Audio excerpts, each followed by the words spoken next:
tus oraciones, todo esto de este tiempo que bueno, me tocó por la salud, por las operaciones, que al final fueron varias, pero gracias al Señor estamos bien y extrañándolos. Amén. La verdad que estamos extrañando a Comodoro Rivadavia y queremos, con la ayuda del Señor, cuanto podamos estar por allí nuevamente para compartir nuestro servicio, nuestra vida con la iglesia en el lugar. También agradecer al Señor por el esfuerzo que he visto que estuvieron haciendo ayer los hermanos con los cestos de basura que se habían robado Qué lindo. y que estaban muy, muy buenos hechos ahora, así que los felicito. Realmente el esfuerzo, el trabajo. Gracias a la pastora Mabel también, que le tocaba predicar y bueno, me cedió la oportunidad para que pudiéramos compartir esta mañana el mensaje. Estamos, como decía el pastor Emanuel, también agradecerle a él que hizo la presentación, estuvimos compartiendo los temas de la iglesia. Él cuando comenzó el culto habló del tiempo de Adviento, ¿no es cierto? De cómo esperamos, cómo se espera. Y ese texto que él trajo, casi era el que yo iba a traer para predicar. Mire usted, Romanos 15:13. Estar en el espíritu. ¿Eh? Y llevaba la reflexión porque verdaderamente tenemos que prepararnos para este recuerdo, para este recordatorio de lo que significa una nueva Navidad. Y no sé si ustedes lograron ver allí el texto que le pedí a los chicos de audiovisual que pusieran, que es, no sé, a los que les gusta leer la Biblia. Yo me acuerdo cuando empecé a leer la Biblia, que empecé a ir a la iglesia, los hermanos me decían, bueno, trata de empezar leyendo el Nuevo Testamento. El primer libro del Nuevo Testamento es Mateo. Mateo. Y entonces yo empezaba a leer, no sé si a usted le pasó, empieza a leer Mateo, capítulo 1, y resulta que capítulo 1 de Mateo es la genealogía de Jesús. ¿Eh? Y usted empieza a leer, vamos a leerlo, pero no todo. Pero hay tantos nombres raros, y usted dice, ¿para qué dice todo esto la Biblia? Bueno, vamos a ver lo que dice. Dice la palabra del Señor en este Adviento, justamente cuando empieza a escribir el Evangelio, dice así, que era el primer texto, Mateo 1:1, esta es la genealogía, dice, ¿no? Dice, libro de la genealogía de Jesucristo, hijo de David, hijo de Abraham. El versículo 2 dice, Abraham engendró a Isaac, Isaac a Jacob y Jacob a Judá y a sus hermanos. Versículo 3, Judá engendró de Tamar a Fares y a Sara, Fares a Esrom, Esrom a Aram. Aram engendró a Aminadab y Aminadab a Nazón, y Nazón a Salmón. Salmón engendró a Rahab, de Rahab a Boz, y Boz engendró de Ruth a Obed, y Obed a Isaí. Isaí engendró al rey David, y el rey David engendró de la que fue mujer de Urías, es decir, Betsabé, a Salomón. Y sigue el relato de la genealogía de Jesús. Vamos a leer hasta ahí. Y usted me dice, ¿y qué tiene que ver esto con el Adviento y con la idea de que estamos celebrando la venida del Señor justamente en el pueblo de Israel? Lo que se trataba de verificar era el linaje de que Jesús descendía y era hijo de David, porque la promesa era de que el Mesías prometido iba a ser descendiente de David, pero no solamente descendiente de David, sino que llega la genealogía hasta Abraham, el padre de la fe, el padre del pueblo de Israel.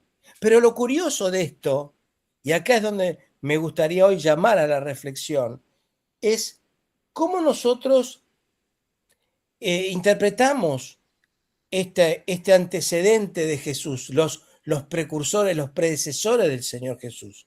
Y ahí hay un dato curioso.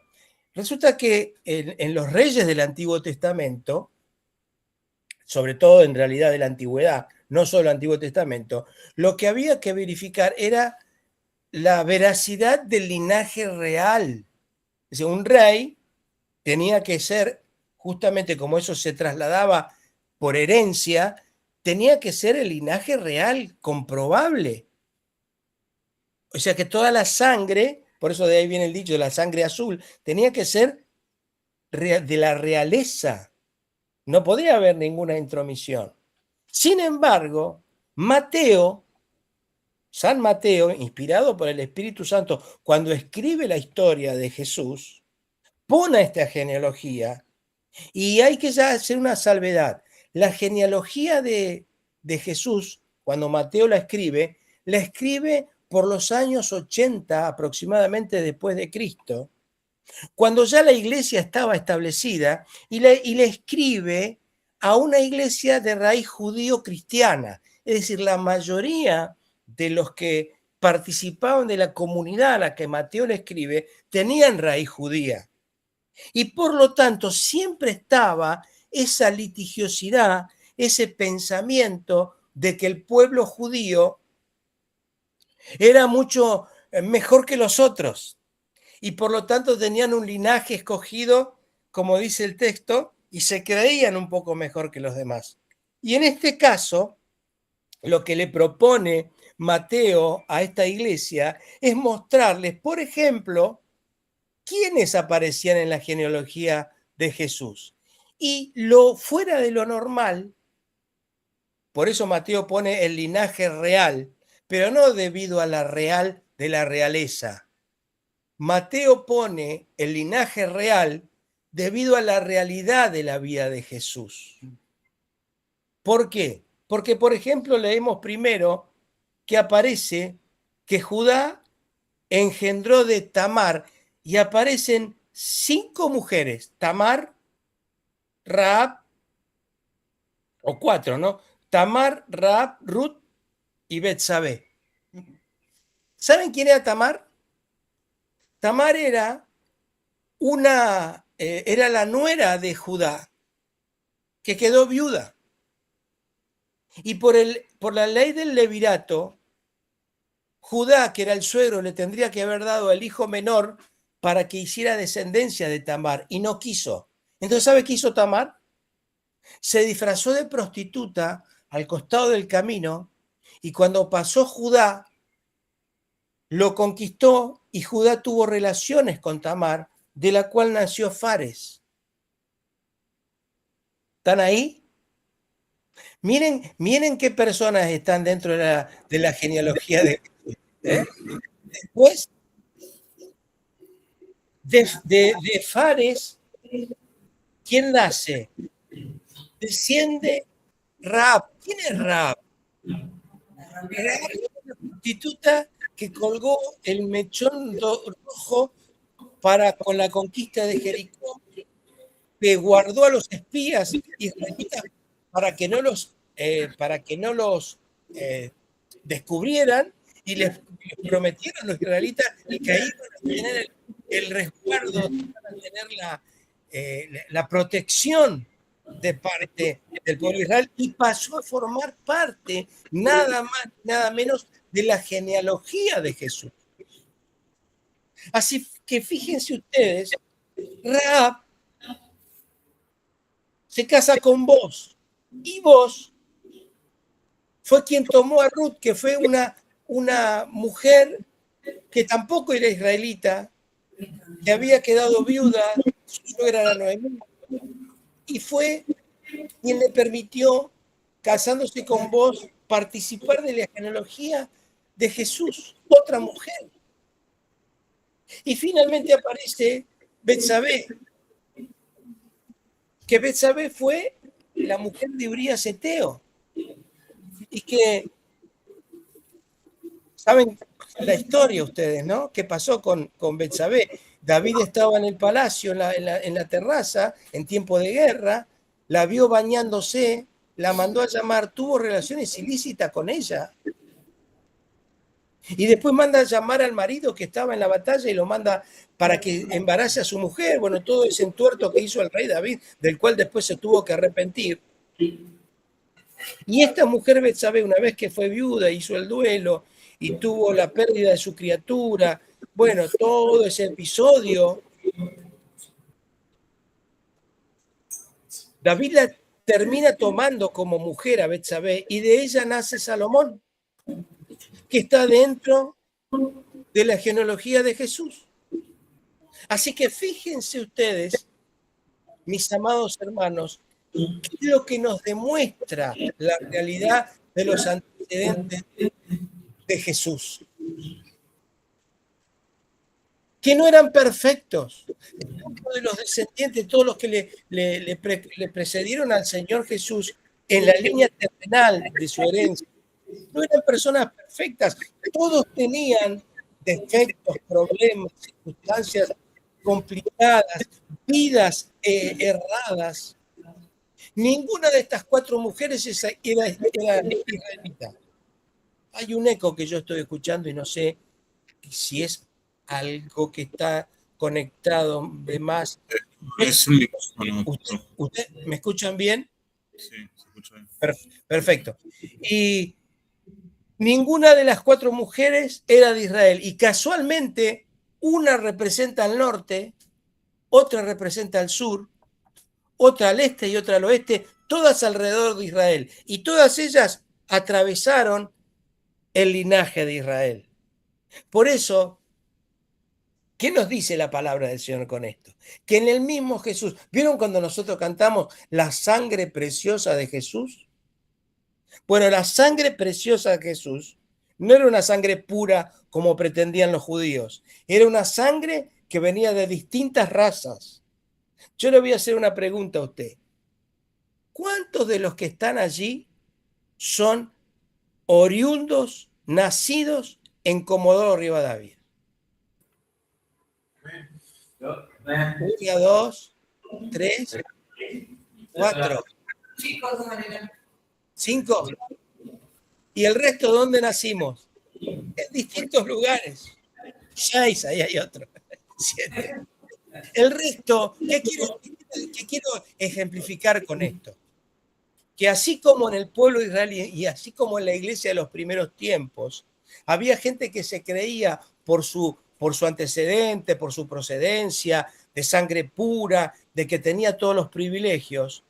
En la misma el linaje de Jesús se demuestra la interracialidad, es decir, no hay una pureza de la raza y no es porque descendamos de fulano o mengano somos más que otros. En la sangre preciosa de Jesús que nosotros tanto alabamos y decimos que fue derramada para el perdón de nuestros pecados, estaba cruzada por distintas razas, por distintas historias, por distintos quiebres, por distintas rupturas de la vida. Por eso es que es tan importante ver quiénes lo antecedieron al Señor para mostrar que Dios elige lo vil, lo menospreciado, lo que no tiene sentido, lo que muchas veces fue quebrado por el mundo, eso toma a Dios para glorificar su nombre. Por eso Jesús es el Mesías menos esperado. En este tiempo de Adviento, cuando nosotros nos imaginamos de dónde vendría un rey salvador que les pasó a los israelitas, por eso no lo creían a Jesús. ¿Cómo de Nazaret puede venir algo bueno? Nació en un pesebre, envuelto el pañal, entre animales. ¿Cómo un rey va a nacer así? Bueno, ese es el rey Jesús que nosotros estamos esperando. Un rey que se identifica con el que está quebrado, un rey que se identifica, un Mesías que está con el doliente, un rey que se identifica con el que está lastimado, herido. Miren, hermanos, hoy en día en el mundo hay miles y millones de personas migrantes. Así como quizás usted llegó a Comodoro Rivadavia o sus antecesores llegaron a Comodoro Rivadavia en busca de trabajo, en búsqueda de prosperidad, viniendo de otras provincias y de otros países. Hoy en el mundo la gente está migrando y cada vez más por problemas raciales, por guerras, por enfermedades, por persecuciones. Y esa gente que va migrando y que va siendo justamente extranjeros en tierra extraña, tienen que recibir acogida justamente por una iglesia donde se encuentre esa iglesia, que tenga un corazón que pueda recibir al migrante, que no haga diferencia, porque Jesús no hizo diferencia y porque Jesús en sí mismo tenía sangre migrante, sangre extranjera. Jesús mismo da el ejemplo y dice, cuando tú recibes al huérfano, cuando tú recibes a la viuda, cuando tú recibes al extranjero, es como que a mí me recibes. Muchas veces nosotros deberíamos reflexionar y pensar, porque esto está muy vigente, lamentablemente, muchas veces en nuestro ámbito, que llamamos al paraguayo, al boliviano, al chileno, ¿cómo lo llamamos? Bueno, ustedes saben, ¿no? Despectivamente muchas veces se dice el chilote, el paragua, el bolita, al porteño porteño, al de la Patagonia chato, y tenemos lamentablemente esa característica de poner tilde y de despreciar al que no es del mismo lugar que nosotros. Sin embargo, el Señor nos llama a estar unidos por amor unos a otros sin distinción. Por eso Pablo dice en su carta, no hay judío ni griego, esclavo ni escita, rico ni pobre, ni varón ni mujer, porque todos somos uno y iguales delante de la presencia del Señor. Y es tiempo, hermanos, que nosotros nos tomemos este desafío, porque está muy, muy, muy alejado. Es más, nosotros, aún estando en la iglesia como de Rivadavia, no, porque por ahí este viene de acá, este viene de allá, este viene del otro lado. No, hermanos, no importa de dónde venga. El tema es que es uno igual a nosotros por medio justamente de la preciosa sangre del Señor que nos ha unido a todos en un mismo linaje, sin distinción y sin diferencias, para que nos amemos. El que viene migrando, buscando un nuevo destino. Ustedes saben que nosotros en Argentina hoy en día estamos recibiendo miles y quizás millones de extranjeros. Sobre todo hay muchos venezolanos que han venido a nuestra patria, escapando de la tiranía del gobierno de Venezuela. Y estamos recibiendo muchos colombianos y hay muchos extranjeros paraguayos, bolivianos. Todos ellos vienen a nuestra tierra y a veces uno se siente invadido pensando si estos vienen a sacarnos el trabajo, estos vienen a sacarnos esto, lo otro. Y no es así, hermanos. Ninguno de nosotros somos dueños de la tierra, porque la tierra toda es una sola tierra, es una sola casa que habitamos los seres humanos por gracia y misericordia de Dios. Y quiera que donde nosotros estemos, es allí donde nosotros tenemos que hacer el servicio de la comunidad y el servicio del amor al prójimo.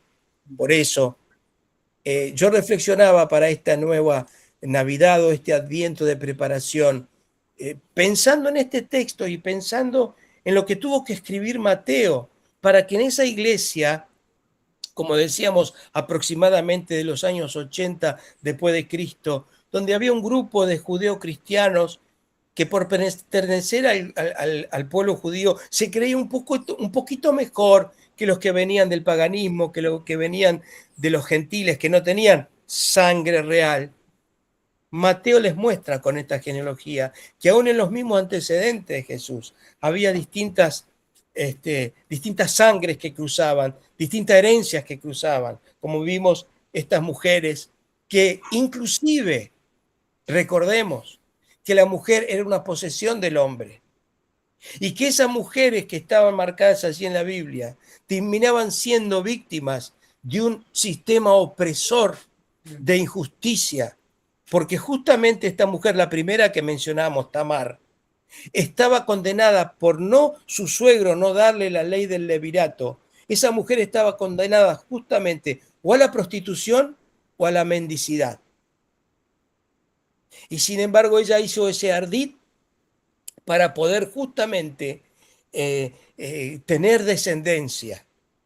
Así que no juzguemos nunca al otro sin saber lo que está sintiendo y lo que le está pasando en la vida y los golpes que le ha dado la vida. Por eso nosotros creemos en el perdón restaurador de la sangre de Jesucristo, en el perdón unificador de su gracia. Así que en esta nueva Navidad, en este nuevo Adviento, en este domingo de Adviento, abramos nuestro corazón, abramos nuestra comunidad y hagámonos esta pregunta. ¿Cuánto estamos dispuestos como comunidad en Roca Eterna o en el lugar donde nos ubiquemos como creyentes de abrir nuestra puerta, de abrir nuestro espacio al extranjero, al distinto, al que no piensa como nosotros, al que no tiene quizás su mismo origen? Porque Jesús hubiera hecho exactamente lo mismo, lo hubiera recibido. ¿Qué espacio nosotros estamos dispuestos a ceder para aquel que se nos acerca y que por ahí no tiene el mismo origen? Démosle el espacio.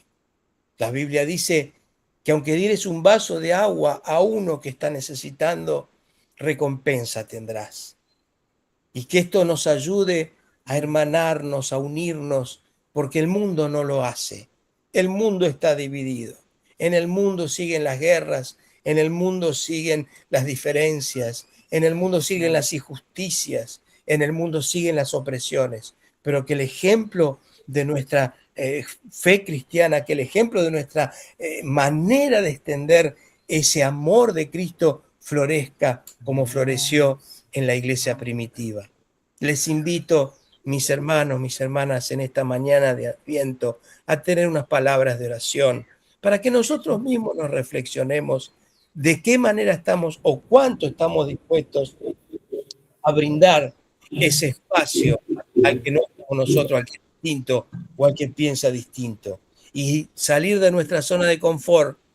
Por ejemplo, con mi esposa, hoy más que nunca nos sentimos migrantes porque en definitiva no sabemos dónde vivimos, dónde estamos, no tenemos un lugar fijo, pero estamos contentos por poder disponer nuestro rostro para servir al Señor donde quiera que Él nos envíe. Y que así sea para todos los que están necesitando de un lugar de acogida, de un lugar de recibimiento, como tanto lo están necesitando. Padre de amor y de misericordia.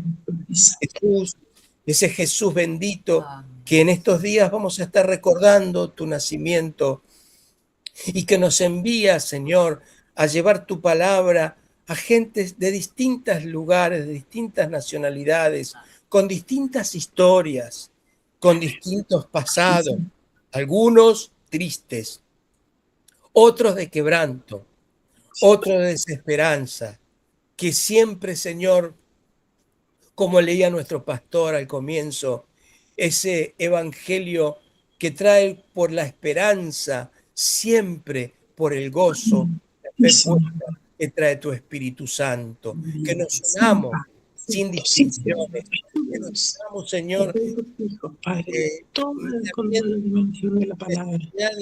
de diferenciar al distinto, recibiéndonos por amor unos a otros, recibiéndonos por amor, y Señor, para brindar verdaderamente el ejemplo que tú nos has dejado al morir por nosotros en la cruz. Gracias, Señor. Y bendigo a la iglesia de Comodoro Rivadavia y bendigo a la iglesia de cada lugar donde se han conectado y los que van a escuchar esta reflexión, que sea de bendición para sus vidas, en el nombre precioso que nos recibe y no nos rechaza, de Jesucristo, nuestro Salvador. Amén y amén.